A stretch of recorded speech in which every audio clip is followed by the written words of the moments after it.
My name is Brianna Russo. I'm a junior at the University of South Florida, and I am on the track of becoming a physical therapist, and here's my presentation on it. Physical therapists strive to prevent injury, expand movement, reduce pain, and restore any lost function that their patients may be experiencing. They are able to provide a very hands-on approach to their treatment plans for their patients, and that may include creating a list of goals for each patient and each time that they visit.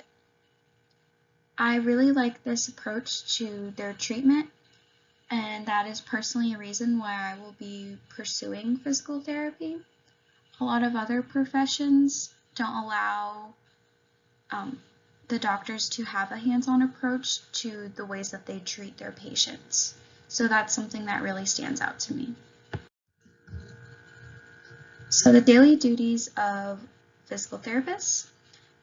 When they first meet a patient, they have to complete an examination to figure out what is wrong with their patient, which would lead to a diagnosis. And then they would create a care plan for their patient and implement it. And then as the patient is going through with the care plan, they can adjust it to make it work for the patient. A care plan would consist of any exercises or additional therapies that a patient may need. That includes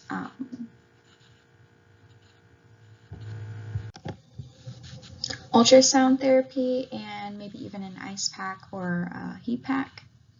Physical therapists work very closely with their physical therapy assistants. Physical therapy assistants work directly under the supervision of a physical therapist.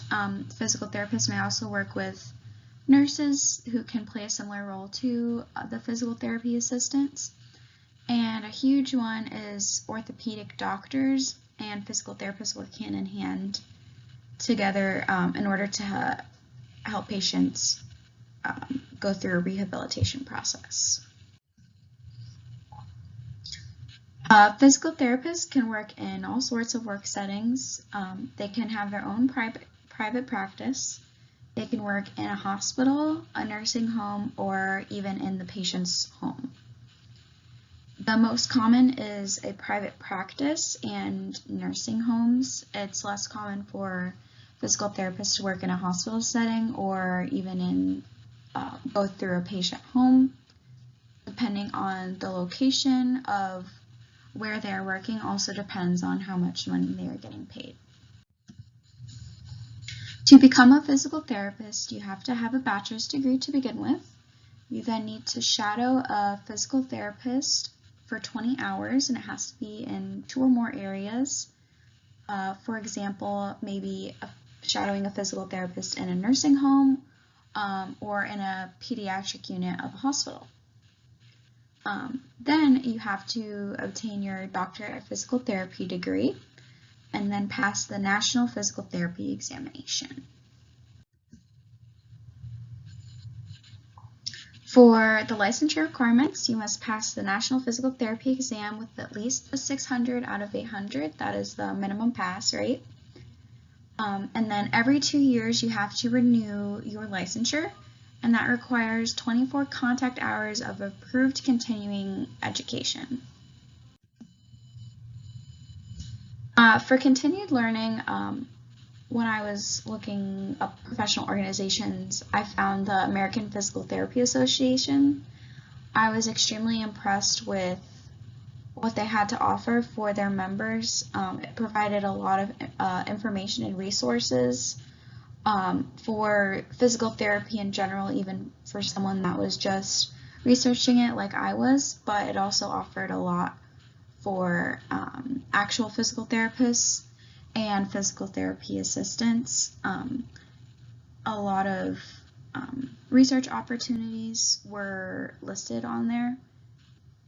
And then also for the professional journal, I found ptnow.org.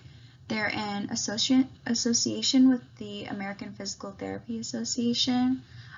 They also had a lot of resources on their as well, and it was also very easy to maneuver around their website and find interesting articles that physical therapists have written. For my timeline, this summer I'm going to start volunteering at Johns Hopkins Hospital in their physical therapy department. Specifically, it will be in sports therapy, so that will start in June.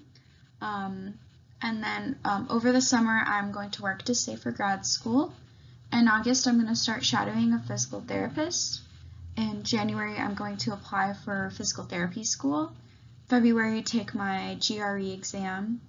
March, ask for letters of recommendation for physical therapy school's application. April, I'm going to apply to the American Physical Therapy Association so that I can be a member and use some of their benefits. In December, I'm going to graduate with my degree in health sciences, my bachelor's degree.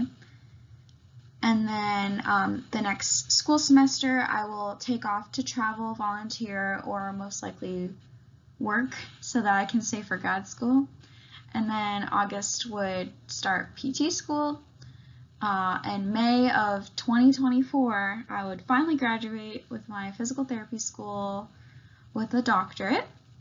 And then later that same month, I would take the National Physical Therapy exam.